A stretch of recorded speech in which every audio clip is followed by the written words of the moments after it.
The desert sun beat down mercilessly on the training compound outside of Quantico, Virginia.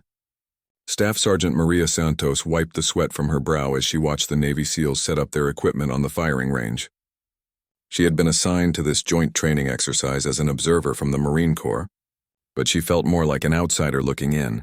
The SEALs moved with practiced efficiency, their movements sharp and coordinated. They were the elite of the elite, and they knew it. Their reputation preceded them wherever they went. Today, they were demonstrating advanced sniper techniques to a mixed group of military personnel from different branches. "All right, ladies and gentlemen," called out Chief Petty Officer Jake Morrison, the lead instructor. "Today you're going to see what real precision shooting looks like. We've set up targets at various distances, from 800 to 1,200 meters. Wind conditions are challenging and visibility isn't perfect." Maria had been shooting since she was 12 years old, growing up on her family's ranch in Montana. Her father had taught her to hunt, and she had quickly discovered she had a natural talent with a rifle. When she joined the Marines 5 years ago, her shooting scores had been exceptional, but she had never been given the opportunity to attend sniper school. The Marine Corps was still hesitant about placing women in certain combat roles. Despite policy changes, the first SEAL, Petty Officer First Class Ryan Cooper, took his position behind a Barrett M82 rifle. He was known throughout the teams as one of their best marksmen. The target was a steel plate at 1,000 meters, barely visible through the heat shimmer rising from the desert floor. Cooper took his time, adjusting his scope and calculating for wind drift.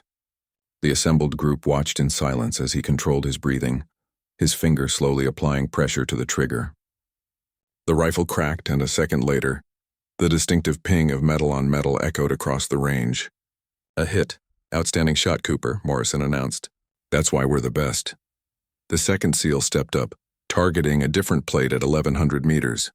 Another careful setup, another successful hit. The pattern continued with the third and fourth shooters, each demonstrating impressive skill and precision. Maria found herself studying their technique, noting small details in their positioning and breathing patterns. She had read every manual she could get her hands on about long-range shooting, watched countless hours of training videos, and practiced whenever she could get range time. But this was her first time seeing elite snipers work up close.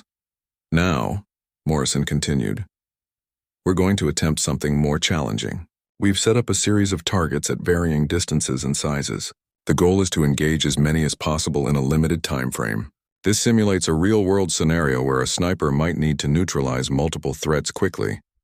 The course they had designed was impressive. 50 targets of different sizes were scattered across the range at distances from 600 to 1,400 meters. Some were standard military silhouettes, others were smaller plates representing high-value targets. The challenge was to hit as many as possible in 15 minutes. The first SEAL took his position, a different rifle this time, a more maneuverable platform suitable for engaging multiple targets. He was skilled, methodical, and confident. In his allotted time, he managed to hit 32 targets. It was an impressive performance that drew applause from the watching group. "Solid work," Morrison said with obvious pride. 32 hits out of 50 available targets. That's the kind of performance that saves lives in the field. The second SEAL improved slightly, hitting 35 targets. The third managed 34. These were exceptional shooters, and their performance reflected years of training and combat experience. During a break in the demonstration, Maria found herself standing near the rifle line studying the equipment. The Barrett was impressive but heavy and unwieldy for rapid target engagement. She noticed they also had several other platforms available, including a lighter 308 setup that would allow for quicker transitions between targets. "Quite a show, isn't it?" said a voice behind her. She turned to see Lieutenant Colonel James Patterson, the commanding officer overseeing the exercise. "The SEALs really know their business." "Yes, sir," Maria replied. "Their technique is impressive. I noticed you've been watching pretty intently. You a shooter yourself, Staff Sergeant?" "I do some shooting in my spare time, sir." "Something like this level, of course." Patterson nodded thoughtfully. "What's your background?" "Montana ranch, sir. Started hunting with my father when I was young. Scored expert on all my Marine Corps qualifications." "Interesting." Patterson looked back toward the range where the SEALs were preparing for the final phase of their demonstration. "You know, these joint exercises are supposed to be about learning from each other. Different perspectives, different approaches. Maria wasn't sure where the conversation was heading, but she sensed something significant in the lieutenant colonel's tone. The thing is, Patterson continued, sometimes the best learning happens when assumptions get challenged, when people get to see that excellence can come from unexpected places. He paused, watching as the final SEAL took his position for the multiple target engagement. Tell me, Staff Sergeant Santos, hypothetically speaking, if you were to attempt that course, how do you think you'd approach it differently? Maria felt her heart rate increase. Was he actually suggesting what she thought he was suggesting? Well, sir, I'd probably use a lighter platform for faster target transitions. Maybe prioritize the closer, easier targets first to build momentum, then work outward to the more challenging shots. Different from their approach of working systematically by sectors, Patterson observed. Yes, sir. Their method is probably more tactically sound for a real engagement, but for a time-limited training scenario, efficiency might matter more than textbook procedure. Patterson smiled slightly. That's an interesting perspective, Staff Sergeant. Very interesting indeed. The final SEAL completed his run with 36 hits, the best performance of the day. The group applauded, and Morrison began his closing remarks about the demonstration. But Lieutenant Colonel Patterson was still studying Maria with a thoughtful expression, as if he was weighing a decision that could change everything. The applause for the final SEAL's performance was still echoing across the range when Lieutenant Colonel Patterson stepped forward. Chief Morrison was in the middle of explaining the technical aspects of the shots when Patterson's voice cut through the discussion. Excellent demonstration, Chief Morrison. Truly impressive work from your team. Patterson's tone carried the authority of his rank, causing the group to fall silent. However, I believe we have an opportunity here to expand our learning experience. Morrison looked puzzled. Sir, Staff Sergeant Santos here has been observing your techniques with considerable interest. She's shared some alternative approaches that I think might be worth exploring. Patterson gestured toward Maria, who felt every eye in the group suddenly focused on her. Maria's stomach dropped. She hadn't expected to be put on the spot like this, especially not in front of the Navy's elite snipers. The SEALs were studying her with expressions ranging from curiosity to barely concealed skepticism. With respect, sir, Morrison said carefully, this is a highly specialized demonstration. The equipment alone requires extensive training to operate safely and effectively. Of course, Patterson agreed. But Staff Sergeant Santos has extensive shooting experience and has qualified expert on every Marine Corps marksmanship test. I think it could be educational for everyone to see different approaches to the same problem. Petty Officer Cooper, who had taken the first shot of the demonstration, spoke up. Sir, those targets are at extreme range. The wind conditions alone make accurate shooting incredibly difficult. This isn't like shooting deer in Montana. Maria felt heat rising in her cheeks, but she kept her expression neutral. She had faced this kind of dismissive attitude before. Being a woman in the military meant constantly proving herself, and being a woman who claimed to be good at traditionally male activities meant facing even more scrutiny. I understand your concerns, Cooper, Patterson said smoothly, but I'm curious to see if fresh eyes might spot something we've all missed. Sometimes an outsider's perspective can be valuable. Morrison looked uncomfortable. Sir, if something goes wrong, if there's an accident or poor performance, it reflects on this entire program. Noted, Chief. But I'm willing to take that risk. What do you say, Staff Sergeant Santos? Would you be willing to attempt the multiple target engagement course? All eyes were on Maria now. She could feel the weight of their skepticism, their assumption that she would fail. Part of her wanted to decline, to avoid the embarrassment of potentially proving them right. But another part of her, the part that had been shooting since she was 12, that had consistently outperformed her male counterparts in basic marksmanship, was angry at their dismissive attitudes. I'd be honored to try, sir, she said, her voice steady despite the rapid beating of her heart. Outstanding. Patterson turned to Morrison. Chief, please brief the staff sergeant on safety protocols and get her set up with appropriate equipment. Morrison's jaw was tight, but he followed orders. All right, Staff Sergeant. Here's how this works. You have 15 minutes once you take your position. 50 targets at various ranges from 600 to 1400 meters. Different sizes, different point values, but for this exercise, we're just counting hits. He walked her through the safety procedures, the range commands, and the target layout. Maria listened carefully, memorizing the positions and distances. She could see the SEALs watching her, some with arms crossed, others shaking their heads slightly. "What platform would you prefer?" Morrison asked, gesturing toward the available rifles. Maria studied the options. The Barrett that the SEALs had been using was powerful and accurate, but slow for target transitions. There was also a Remington 700 and 308, lighter and faster to maneuver, and a newer modular system that could be quickly adjusted. "The 308, please," she said. "And could I get a few minutes to check the zero and familiarize myself with the scope?" Morrison nodded grudgingly. 5 minutes for familiarization shots. Maria took her position behind the rifle, adjusting the stock length and scope position to fit her smaller frame. The weapon felt good in her hands, solid and well-maintained. She fired 3 shots at a 600-meter target, making minor adjustments to the scope between each shot. All 3 hits were within a 2-inch group. "Nice shooting," admitted Petty Officer Second Class Mike Torres, the SEAL who had achieved 35 hits earlier. "But the real challenge starts when you're under time pressure." "Time," Morrison called out. "Staff Sergeant Santos, you may begin when ready." Maria settled into her shooting position, controlling her breathing as her father had taught her years ago.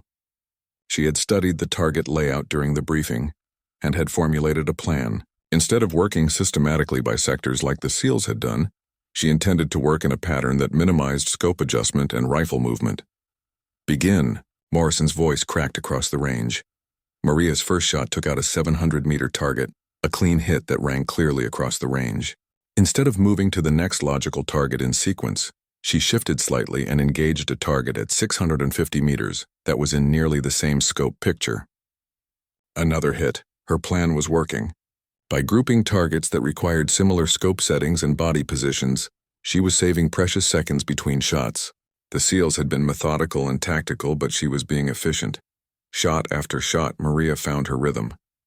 The rifle became an extension of her body, the scope a window that showed her exactly where each bullet would go. She could feel the wind patterns, adjust for them instinctively, and send each round exactly where it needed to go. The SEALs had fallen silent, watching in growing amazement as target after target fell to her precise shooting. Her transitions were smooth and fast, her shots deliberate but not rushed. At the 8-minute mark, she had already exceeded the best SEAL performance of the day. But she wasn't stopping. Target after target continued to fall as she worked through her mental map of the course. "Jesus," Cooper muttered under his breath. "She's at 42 hits." Morrison was keeping count, his expression shifting from skepticism to disbelief. This wasn't supposed to be happening. A Marine staff sergeant, a woman who wasn't even a trained sniper, was outperforming his best shooters by a significant margin. Maria was in a zone now, completely focused on the task at hand. Everything else faded away, the watching crowd, the pressure, the skeptical comments. There was only the rifle, the targets, and the satisfaction of each successful hit. With 2 minutes remaining, she had hit 47 targets. Only 3 remained, all at maximum range and in challenging positions. These were the shots the SEALs had saved for last, the ones that required the most precise calculation and execution. The first of the long-range targets fell with a satisfying ping. 48. The second shot took longer to set up, requiring compensation for a tricky wind condition, but the result was the same. 49.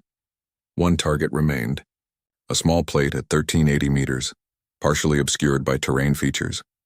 It was a shot that none of the SEALs had even attempted, considering it too difficult under the time constraints. Maria took a deep breath, made her final calculations, and squeezed the trigger. The crack of the rifle echoed across the range, followed by an almost unbearable silence. Everyone strained to hear the telltale ping of metal striking metal at 1380 meters.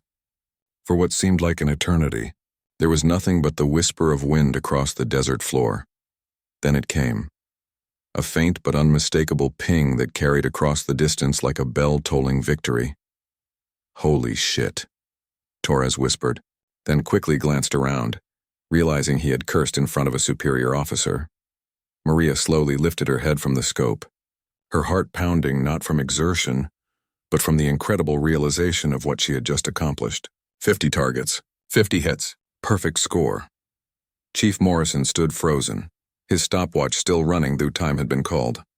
Lieutenant Colonel Patterson wore a smile that seemed to grow wider by the second.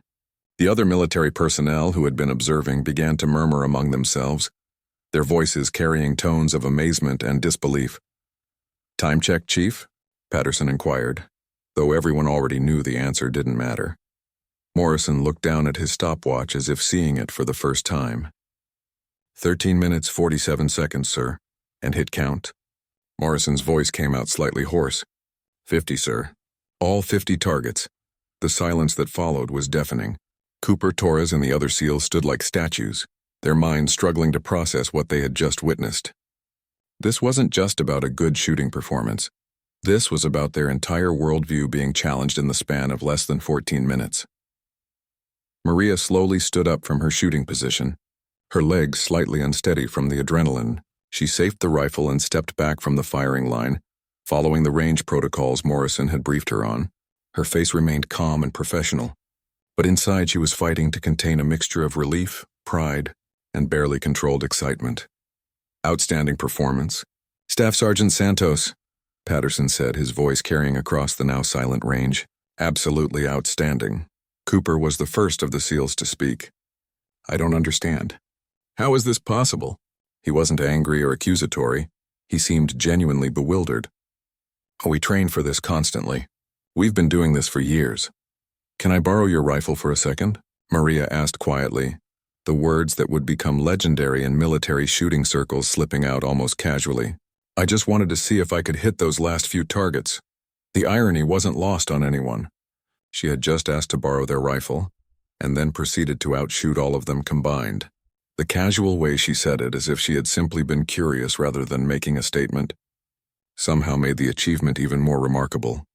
Torres stepped forward, his professional pride clearly stung, but his respect for exceptional marksmanship overriding his ego. "Ma'am, I have to ask, where did you learn to shoot like that?" Maria considered her answer carefully. "My father started teaching me when I was 12. We hunted together on our ranch in Montana. Deer, elk, sometimes predators that were threatening the livestock. He taught me that the rifle was a tool, and like any tool, it had to become an extension of yourself." "But this is different," Cooper insisted. "This is precision shooting at extreme ranges under time pressure. This isn't hunting." "You're right," Maria agreed. "But the fundamentals are the same. Breathing, trigger control, reading wind conditions, understanding your equipment.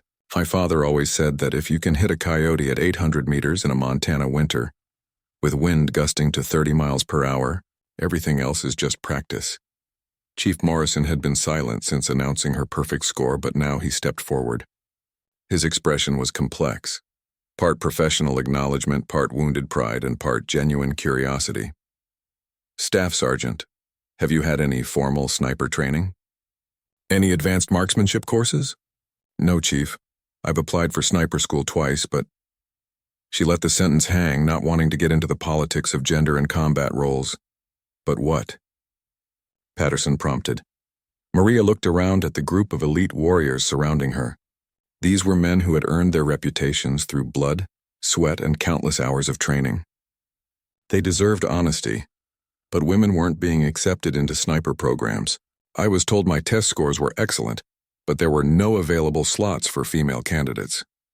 She kept her voice neutral, stating facts rather than expressing bitterness. The SEALs exchanged glances.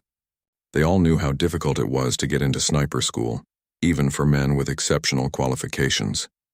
The idea that someone with Maria's obvious talent had been turned away because of gender politics clearly didn't sit well with them. "This is embarrassing," Torres said bluntly. "We just got shown up by someone who's never had formal training, someone who should have been in our program years ago." "It's not embarrassing," Patterson corrected. "It's educational, and it raises some important questions about how we identify and develop talent." The lieutenant colonel turned to address the entire group. "What we've witnessed here today isn't just exceptional marksmanship. It's a perfect example of why diversity of experience and perspective makes us stronger." Staff Sergeant Santos approached this challenge differently than our SEAL team did, and her different approach proved more effective under these specific conditions. Cooper nodded slowly. Her target engagement sequence was brilliant. We were thinking tactically, securing sectors, maintaining fields of fire. She was thinking efficiently, minimizing movement, grouping targets by scope settings. Exactly, Patterson said. Both approaches have their place. In a real combat situation, tactical considerations might outweigh pure efficiency. But today, efficiency won. Morrison had been quiet throughout this exchange, clearly processing the implications of what had just happened. Finally, he spoke up. Staff Sergeant Santos, would you mind if I asked you a few questions about your technique? Of course, Chief. Your breathing pattern was different from what we teach. You seemed to fire during your natural respiratory pause rather than forcing a breath hold. Maria nodded. My father taught me that fighting your body's natural rhythms creates tension. He said to work with your breathing, not against it. Find the natural pause and use it, but don't force it to be longer than it wants to be. And your target selection pattern? I mapped the entire course during the briefing and created a sequence that minimized scope adjustment and body position changes. Instead of working left to right or by distance, I grouped targets that required similar sight pictures. Torres was shaking his head in amazement. We've been overthinking this.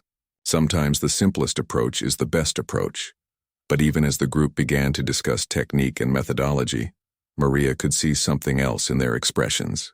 The initial shock was wearing off and reality was beginning to set in. She had just outperformed some of the military's most elite shooters, and word of this would spread. There would be consequences, both positive and negative, and she was about to find out what they would be. Word traveled fast through military networks, faster than even Maria had anticipated. By the time she returned to her quarters that evening, her phone was buzzing with calls and text messages from fellow Marines, friends from her hometown, and even reporters who had somehow gotten wind of the story. The official version, according to Lieutenant Colonel Patterson's after-action report, was that a joint training exercise had demonstrated the value of diverse perspectives in tactical scenarios. The unofficial version, spreading through social media and military forums, was that a female Marine had embarrassed the Navy SEALs on their own range. Maria sat on her bunk, staring at her phone as another call came in from a number she didn't recognize. She let it go to voicemail, just like the previous 15 calls. This wasn't the kind of attention she had wanted or expected. There was a knock at her door. Come in, she called. Gunnery Sergeant Rebecca Martinez, her immediate supervisor, entered with an expression that Maria couldn't quite read. Martinez was a tough, no-nonsense Marine who had been in the Corps for 18 years and had seen her share of unusual situations. Santos, we need to talk, Martinez said, closing the door behind her. Yes, Gunny? Martinez sat down in the room's single chair, studying Maria carefully. I've been getting calls all afternoon. Everyone from the base commander to the Pentagon wants to know about what happened today. Maria's stomach tightened. Is there a problem, Gunny? That depends on how you look at it. On one hand, you've just given the Marine Corps some extremely positive publicity. Videos of your performance are already going viral, and the comments are overwhelmingly supportive. People are calling you a hero, a role model, proof that women belong in combat roles. And on the other hand, Martinez's expression darkened slightly. On the other hand, you've just made some very important people look bad. The SEAL community isn't exactly thrilled about being upstaged, and there are people in the Pentagon who don't appreciate having their policies on women in combat called into question by a 15-minute demonstration. Maria felt a chill run down her spine. What kind of people? The kind who can make careers disappear, Martinez said bluntly. Look, Santos, what you did today was incredible. I've never seen shooting like that, and I've been around a long time. But you need to understand that excellence sometimes comes with a price. Before Maria could respond, there was another knock at the door. Martinez opened it to reveal Lieutenant Colonel Patterson, still in his service uniform despite the late hour. Gunny Martinez, Staff Sergeant Santos, he said, stepping into the room. I hope you don't mind the intrusion, but we have some things to discuss. Of course, sir, Maria said, standing at attention. At ease, both of you. Patterson looked tired but determined. I'll cut right to the chase. What happened today has created what the public affairs people are calling a situation. The video has been viewed over 2 million times in the past 6 hours. Maria blinked. Video, sir? Someone was recording the demonstration on their phone. The footage is all over social media. Sharpshooter Santos is trending on Twitter. Martinez muttered something under her breath that sounded like a curse. Now, Patterson continued, I've been on the phone with Washington for the past 3 hours. There are two schools of thought about how to handle this. The first group wants to capitalize on the positive publicity. They want to fast-track you through sniper school. Maybe get you into some advanced programs, use you as a poster child for women in combat roles. And the second group? Maria asked, though she suspected she already knew the answer. The second group wants this to go away quietly. They're concerned about the implications for current policies and training programs. They're talking about transferring you to a nice, quiet desk job somewhere where you can't cause any more disruptions. The room fell silent. Maria felt her future hanging in the balance, dependent on political calculations that had nothing to do with her actual performance or qualifications. "What do you think I should do, sir?" she asked finally. Patterson smiled grimly. "What I think doesn't matter. What you think matters. But before you decide, you should know that Colonel James Harrison from Marine Corps Special Operations Command wants to meet with you tomorrow morning." Maria had heard of Harrison. He was a legend in Marine circles, a former Force Recon officer who had been instrumental in developing the Corps' special operations capabilities. If he wanted to meet with her, it meant this situation had reached the highest levels of military leadership. "There's something else," Patterson continued. "The SEALs want a rematch." Both Maria and Martinez looked surprised. "Chief Morrison called me an hour ago. Apparently his team has been analyzing your performance and they've identified some improvements to their own techniques. They want to implement those changes and try the course again." "Are they angry?" Maria asked. "Quite the opposite, actually. They're impressed. Morrison said it was the most educational training session his team has had in years. They want to learn from you." Martinez shook her head in amazement. "That's not the reaction I would have expected." "It's the reaction of true professionals," Patterson said. "They care more about improving their capabilities than protecting their egos. Although I suspect not everyone in the special operations community feels the same way." Patterson stood to leave, then paused at the door.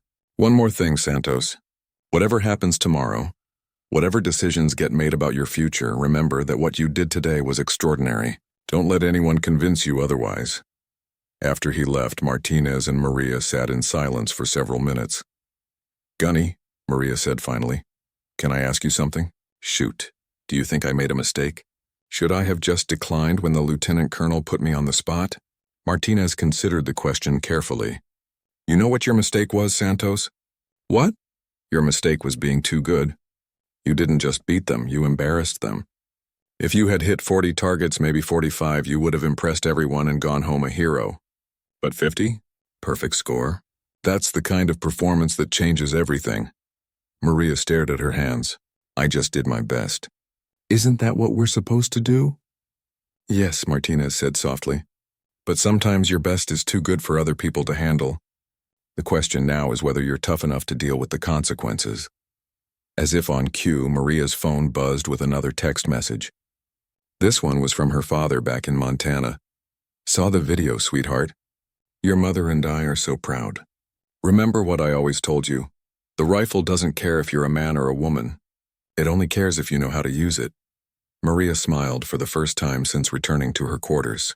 Whatever happened tomorrow, whatever political games were being played in Washington, she knew one thing for certain. She had proven herself today, and no one could take that away from her. But as she prepared for bed, Maria couldn't shake the feeling that her real challenges were just beginning. Today had been about shooting. Tomorrow would be about surviving the aftermath. Maria barely slept that night. Every time she closed her eyes, she found herself replaying the events of the day, analyzing each shot, wondering what the future held. At 0500, she gave up trying to sleep and went for a run around the base perimeter, hoping the familiar rhythm of her feet on pavement would calm her racing thoughts. The meeting with Colonel Harrison was scheduled for 0800 at the Special Operations Command building. As Maria approached the imposing concrete structure, she reflected on the journey that had brought her to this moment. Growing up on the Santos family ranch in the Bitterroot Valley of Montana had been idyllic in many ways. Her father, Miguel Santos, was a third-generation rancher whose family had worked the land since the 1920s. Her mother, Sarah, was a former Army medic who had met Miguel during a brief stint stationed at Fort Harrison before choosing ranch life over military career. Miguel had taught Maria and her two older brothers to shoot almost as soon as they could hold a rifle steady. But while her brothers treated shooting as just another ranch chore, Maria had shown an almost supernatural affinity for it. By age 14, she was outperforming experienced hunters twice her age. It's not just about steady hands, her father had explained during one of their hunting trips. It's about understanding the relationship between you, the rifle, and everything between you and the target. The wind, the humidity, the temperature, even your own heartbeat. Everything matters. Those lessons had stuck with her through 4 years of high school, where she had dominated every shooting competition she entered, and through her decision to join the Marines after graduation. Her mother had supported the choice, understanding the desire to serve, but her father had worried about the challenges she would face as a woman in a male-dominated environment. "You're going to have to be twice as good to get half the recognition," he had warned her, "but I know you can do it." Now, standing outside Colonel Harrison's office, Maria wondered if her father had been right about needing to be twice as good. Yesterday, she had been 10 times better than anyone expected, and it had created more problems than solutions. At exactly 0800, she knocked on Harrison's door. "Enter," came a gravelly voice from inside. Colonel Harrison was exactly what Maria had expected, a compact, weathered man in his 50s with the bearing of someone who had seen combat and commanded respect through competence rather than bluster. His office was spartanly decorated with only a few awards and unit citations on the walls.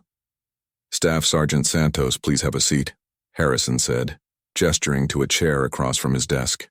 "Can I get you some coffee?" "Yes, sir, thank you." Harrison poured 2 cups from a pot that looked like it had been brewing since before dawn, then settled behind his desk and studied Maria with intelligent gray eyes. "I've watched the video," he said without preamble. 17 times, actually. "I've also read every report from yesterday's exercise and spoken with Lieutenant Colonel Patterson, Chief Morrison, and several other people who were present." Maria waited, unsure how to respond. "Tell me about your background," Harrison continued. "Not the official version from your personnel file, but the real story. How does a Marine Staff Sergeant with no formal sniper training outshoot some of the best marksmen in the military?" For the next 20 minutes, Maria found herself telling Harrison about her childhood on the ranch, her father's unconventional teaching methods, and the countless hours she had spent practicing in conditions that would have challenged experienced snipers. She talked about shooting in Montana winters with temperatures well below zero, engaging targets in high winds and poor visibility, and learning to compensate for factors that most people never considered. "My father used to say that the Montana mountains were the best sniper school in the world," she concluded. "He said if you could hit consistently there, you could hit anywhere." Harrison leaned back in his chair. "Your father sounds like a wise man.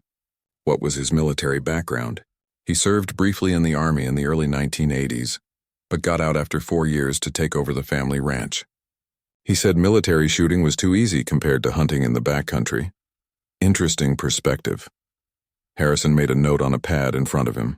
"Let me ask you something else.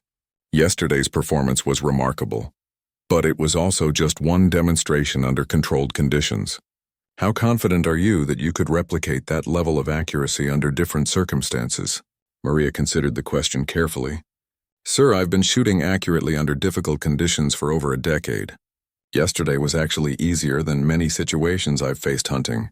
The targets were stationary, the range was well marked, and the rifle was zeroed for the conditions. What would make it more difficult? Moving targets, unknown distances, poor weather, stress, fatigue, having to calculate everything without prepared data." Maria paused. "And shooting at people who are shooting back." Harrison nodded approvingly. "That's the right answer. Anyone can look good on a flat range with unlimited time to prepare. Combat is different." He stood up and walked to the window, looking out at the training areas beyond. "Here's the situation, Santos. Your performance yesterday has created an opportunity, but it's also created problems. There are people in Washington who want to use you as a symbol, and there are others who want to bury you to avoid difficult questions." "What kind of questions, sir?" "Questions about why someone with your obvious talent wasn't identified and developed years ago. Questions about whether our current screening and training methods are missing other exceptional candidates. Questions about policies regarding women in combat roles." Harrison turned back to face her. "I'm more interested in a different question. What do you want to do?" Maria had been dreading this moment, knowing that her answer would shape the rest of her military career. But as she looked at Harrison's weathered face, she realized she had known the answer all along. I want to be the best sniper I can be, sir. I want to serve my country and my fellow Marines to the fullest extent of my abilities. Even if it means becoming a lightning rod for controversy, even if it means facing resentment from people who think you don't belong. Yes, sir. Harrison smiled for the first time since she had entered his office. Good answer. Here's what's going to happen. You're being fast-tracked into the next Marine Scout Sniper course, which starts in 2 weeks. It's a 10-week program that will test every aspect of your skills, physical conditioning, and mental toughness. Maria felt her heart race with excitement and terror in equal measure. But, Harrison continued, you need to understand that all eyes will be on you. The instructors will be under pressure to either prove you don't belong or to go easy on you to avoid controversy. Neither option helps you or the Corps. What do you suggest, sir? I suggest you remember who you are and why you're here. You're not there to prove a point about women in the military. You're there to become the best sniper you can be. Focus on that and everything else will take care of itself. Harrison walked around his desk and extended his hand. Congratulations, Santos. You're about to embark on one of the most challenging experiences the military has to offer. I suspect you're going to do just fine. As Maria shook his hand, she felt a mixture of gratitude and determination flooding through her. Yesterday had been about proving herself to skeptical SEALs. The next 10 weeks would be about proving herself to herself. One more thing, Harrison said as she reached the door. That rifle technique of yours, working with natural breathing patterns and grouping targets by scope settings, we're going to be incorporating those concepts into our training curriculum. Sometimes the best innovations come from outside the system. Maria left Harrison's office feeling like her life had just taken a dramatic turn. In 2 weeks, she would begin the most challenging training of her military career. But as she walked across the base in the morning sunshine, she found herself thinking about her father's words. The rifle doesn't care if you're a man or a woman. It only cares if you know how to use it. Soon, she would find out just how well she really knew how to use it. 10 weeks later, Maria stood at attention with 11 other Marines in the humid Georgia heat outside the Scout Sniper School graduation ceremony. The training had been everything Colonel Harrison had warned her it would be. Brutal, demanding, and under constant scrutiny from instructors, media, and military leadership. The course had tested far more than just marksmanship. Students had endured weeks of field exercises with minimal sleep and food, stalking exercises where failure meant starting over, and psychological pressure designed to break down anyone who wasn't completely committed. 3 students had dropped out in the first 2 weeks, and 2 more had been dropped for failing to meet standards. Maria had not only survived but excelled. Her final scores placed her second in the class overall, with the highest marksmanship scores in the school's recent history. More importantly, she had earned the respect of her instructors and fellow students through consistent performance and unwavering determination. Staff Sergeant Mike Chen, the senior instructor, approached the formation as families and friends gathered for the ceremony. Chen was a legendary figure in sniper circles with 3 combat deployments and a reputation for being absolutely fair, but uncompromisingly demanding. Marines, Chen announced, you are now Scout Snipers. You have earned the right to wear the crossed rifles and to call yourselves members of one of the military's most elite communities. But this graduation is not an ending. It's a beginning. As Chen spoke, Maria spotted familiar faces in the crowd. Her parents had flown in from Montana, along with Lieutenant Colonel Patterson and, to her surprise, Chief Morrison and several of the SEALs from that day at Quantico. The ceremony proceeded with the traditional passing of the rifles and the awarding of the Scout Sniper badge. When Maria's name was called, the applause was notably loud, but she kept her focus on Chen as he pinned the crossed rifles to her uniform. Outstanding work, Santos, Chen said quietly. You've set a new standard here. After the formal ceremony, the families mingled with the new graduates. Maria's father approached with tears in his eyes, something she had rarely seen in her 30 years of life. I'm so proud of you, mija, he said, embracing her tightly. Your grandmother would have been so proud too. Maria's grandmother had been a Mexican immigrant who had worked alongside her grandfather to build the ranch from nothing. She had been a strong woman who never let anyone tell her what she couldn't do, and Maria had always felt a special connection to her memory. She knew you had something special. her mother added. Even when you were little, she used to say you had ojos de águila, eagle eyes. Chief Morrison appeared at Maria's shoulder, still wearing his Navy uniform despite being far from any naval installation. Staff Sergeant Santos, he said formally, then broke into a grin. Or should I say Scout Sniper Santos? Chief Morrison, I didn't expect to see you here. Wouldn't miss it? That day at Quantico changed more than just your career path.